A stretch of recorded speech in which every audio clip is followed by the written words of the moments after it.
Lightning round, go! Greetings, people of the internet. I am Arcane3000, and you know the drill. These are the types of videos where I show off multiple different types of custom creations that I made that I'm either too busy or too lazy to make individual videos for. And you may notice that I'm not in my usual filming location. That's mainly because my new LEGO display stand is freaking huge. With that said, how about we start off with that? And here it is, my DIY LEGO minifigure display stand. I saw this LEGO minifigure display thing online, but that was just way out of my budget, so I decided just to make my own, starting with one of these wooden thread spool holders, and just sanded, painted it, and just to make it look more fancy. I also had my stepfather cut off a few centimeters off the back, just so it would stand more normally instead of slanted, so the minifigures can be displayed properly. And as for the LEGO studs on them, I just use these Max build more knockoff LEGO tape thing. You need to buy 2 of them in order to fill each shelf to display all your minifigures. And as you can see, I kind of displayed them in order of just basically how I organized them is from the original LEGO movie, LEGO Batman, Ninjago, LEGO Movie 2, and these 2 shelves are just Disney-owned properties and just random LEGO minifigures. I also have them, this one. I forget what it was called. Anyway. Oops. And over here is my custom minifigure of me. Super cool. And that's all I have to say about that. So let's move on to the next custom. Next up is my custom unmasked head of Morgan Stark for my Ironheart custom. As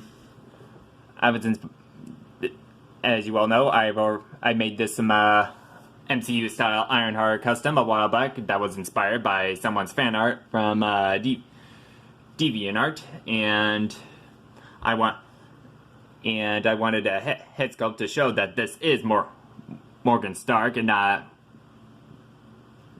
Riri Williams, so I decided to make this. And there was going to be a scene in Avengers Endgame where Tony Stark sees a vision of and sees an older version of his daughter, played by Katherine Langford, and so I decided to base this unmasked head based off the actress. And to be honest, I think I got a pretty good likeness of the actress in this custom.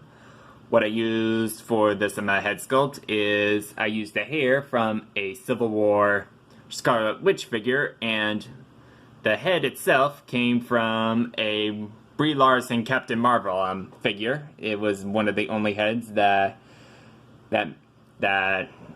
looked like my Catherine the most, so I just had to repaint the eyes, the eyebrows, and put the new hair on. And like I said, I got a pretty decent likeness to the actress, although I did have other hair sculpts that might have matched Catherine's hairstyle more, but this hair was already brown, so I just went with it. And I'm kind of proud of how this custom came out, and I hope you all like it as well. The next custom I made is Invader Zim! Sorry, I had to. Anyway, this was inspired by Invader Zim and Enter the Florpus. After watching that movie, I've kind of become a fan of Invader Zim again, so I kind of wanted And as usual, if I like a character, I want an action figure of them in my collection. So, so basically, I mean, the other reason I made this custom was official Invaders Zim toys are kind of rare and expensive now, so I just decided to make mine, and this is pretty much 100% Equestria Girls minifigures. The body is from Twilight Sparkle, the boots are from Trixie, the hands are from Applejack that have been sculpted and cut into to make it look like he's wearing gloves, and he only has 3 fingers. The head is from Flash Century, and believe it or not, these antennas are actually from the Blaze the Cat tails. And that's pretty much it. The boots were modified to remove all the stars and sculpted around the cuffs so they don't have those decoration things. The torso was sculpted over just so it doesn't have a feminine look, and I had just sculpted over the bits of the head where it doesn't have the holes in it, and I also made these sculpted on the eyes, and kind of my favorite part of the custom, I think.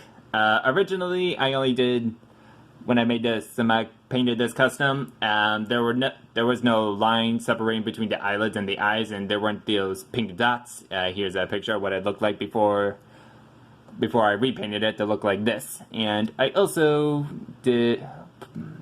sprayed it with a dull coat, but I went over the eyes with gloss just so they would be more lifelike, I guess. And really not really nothing else to say, except I know it's not really screen accurate, but this custom kind of makes it my own, I guess. Using a unique style makes it my own, I guess. Whatever. All I need is a Gur figure to complete the set, I guess.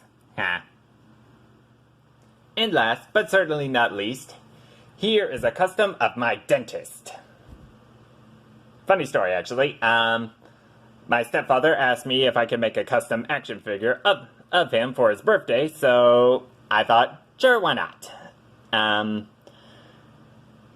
The base figure is actually a Lex Luthor prison uniform figure, and I just knew that was the perfect base figure because the prison uniform already looks like a dentist scrubs, and the head is actually a Civil War Captain America head, and all I did was sculpt on the beard and modify the neck to incorporate a Marvel Legends head, because the DC Multiverse and the Marvel Legends line do not have compatible parts usually, and I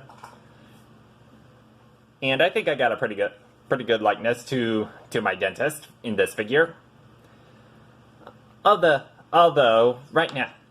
the figure is complete, I'm still trying to working in an accessory for this figure, because I don't know, I just feel like it would make the figure more complete. I've been trying to make this a toothbrush sword for him, although long story short, I've been going through some trial and error, and right now the closest I've got to is like this toothbrush sword hand, and